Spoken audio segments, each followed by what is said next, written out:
J'ai été obligée d'éteindre ça, je suis désolée pour tes réglages. Mais...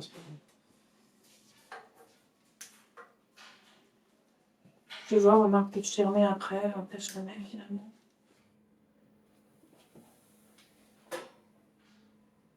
Je m'appelle Clara Baume, je suis artiste et avec Juliette Marchand, nous avons conçu ensemble ce projet de film participatif, documentaire en animation, Les Jeux Olympiques. L'idée qu'on a eue au départ avec Juliette, c'était d'aller à la rencontre des habitants de l'agglomération de Saint-Quentin-en-Yvelines, un territoire sur lequel se déroulent 6 épreuves des Jeux Olympiques et Paralympiques.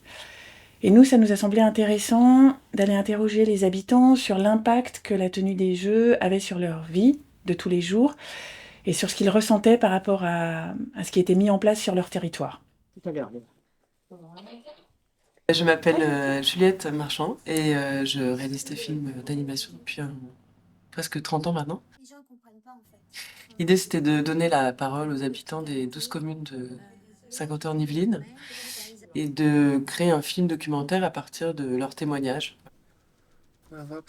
On s'est rendu dans les 12 communes de l'agglomération pour aller à la rencontre des habitants, les interviewer sur ce qu'ils pensaient des Jeux Olympiques et aussi pour les inviter à participer aux différents tournages des séquences en animation.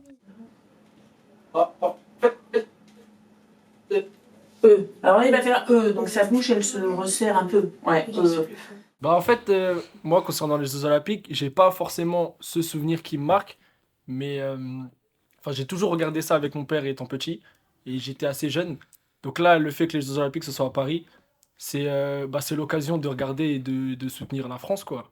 Donc je pense que je pourrais avoir de beaux souvenirs cette année durant les Jeux Olympiques à Paris.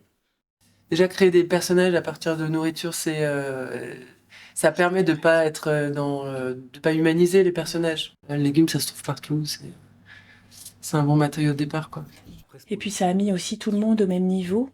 Pas de légumes qui vaut plus qu'un autre ou dont la parole est plus importante. Un citron ne sera jamais plus important qu'un poireau. J'ai le souvenir des JO d'Athènes en 2004. On y était après, peut-être 5 ans après, on était à Athènes.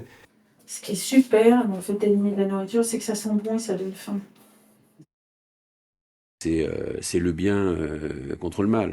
Dès la conception du projet, la contrainte qu'on s'est posée, c'était d'avoir la plus grande mixité sociale possible et des participants issus de toutes les générations. Je me réjouis de voir ça, parce que les Français, quand ils organisent quelque chose, c'est en général assez grandiose.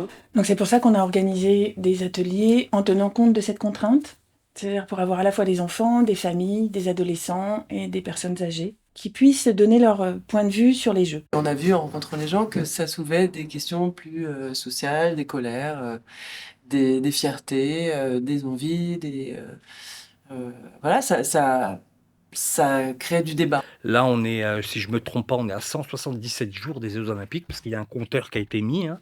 On est vraiment loin de tout ça, nous, la population française.